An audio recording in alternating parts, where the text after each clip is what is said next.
there really was a relative of yours who really was abducted by Berber pirates. Bizarrely, yes.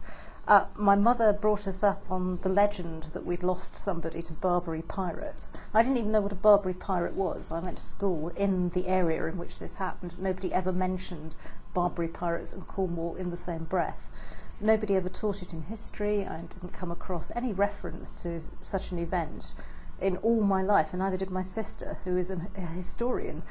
And then in 2004 I was sitting at my desk with the radio on in the background, and somebody mentioned Barbary pirates, and my ears pricked up, and the next thing they said was church in Penzance 1625, 60 parishioners taken at prayer by Barbary pirates and sold into the white slave trade in North Africa.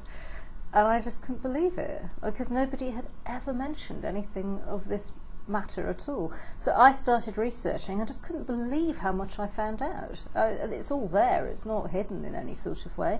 It's in the State Archive, and there are many accounts of people who were taken as slaves and actually wrote home and desperately for their ransom money, and there are some records in Morocco as well. And the more I looked into it, the more I dug up and actually found, I couldn't actually find the specific, I couldn't find anything written by the people who were taken in 1625. Nothing seems to have survived that particular raid. What I did find out that was my ancestress would have been Anne Tregenna, aged 19. I found a birth record for her, but no marriage or death record anywhere in the UK. It just seemed like too much of a coincidence, because the Tregenna family is really quite a small Cornish branch of a family, and there are not that many of them around, so I was able to track every single one of them except her, and I thought, 19, that's perfect for a novel. So off I went at that point. But the Barbary pirates, they took somewhere in the region of 500,000 slaves across Europe, and they got as far as Newfoundland on a couple of occasions, which is just quite incredible, and I just don't understand how none of this has sort of become well-known history rather than something that was swept under the carpet. So you took Anne Tregenna and added a Catherine in front of her name, so you could have Cat because you are cat obsessed. You've seen through me. Well, also, I mean, I thought Cat worked very well for her, because she is, I pictured her as kind of, have you ever owned a calico? I haven't, but aren't they lovely? Lovely, but untrustworthy. Yes, they are not.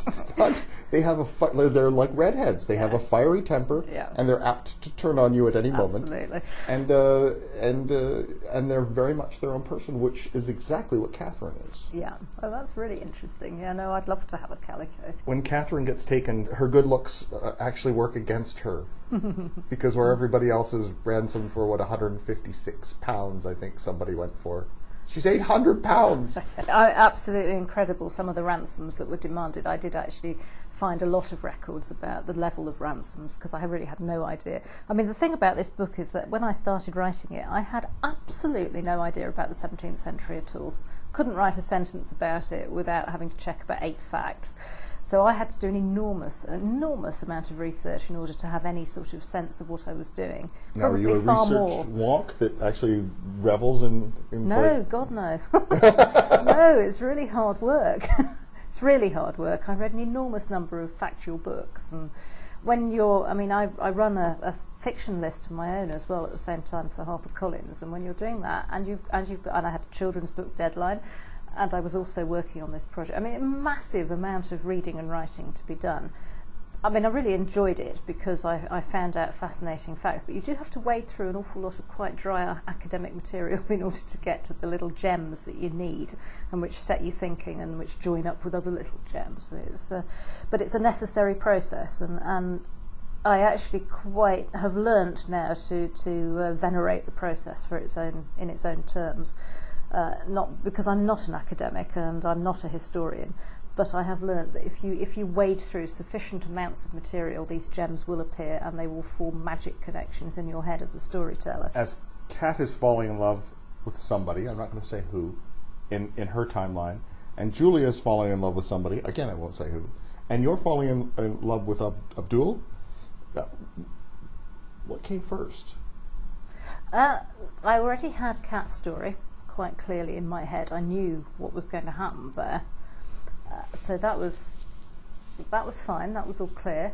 Julia wasn't even supposed to be in the book at all, because it was going to be a completely historical novel when I started out on this journey.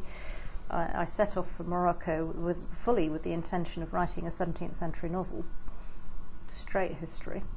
And by the time about 6 months of that year, after I had gone to Morocco, had my sort of dark night of the soul on the mountain on which I was climbing and got stuck on and thought I was going to die, and had met Abdul down in the restaurant and had somehow made this extraordinary magic connection with him.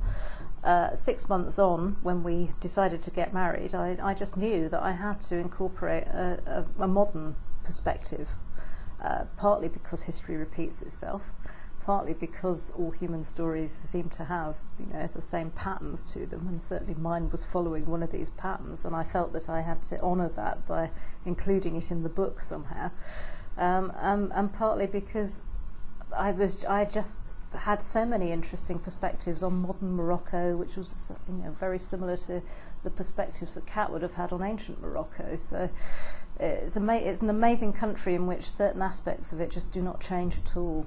The culture is the same as it would have been in many ways in the 17th century now. The book is The Tenth Gift. I've been speaking with novelist Jane Johnson, and The Tenth Gift, published by Doubleday Canada.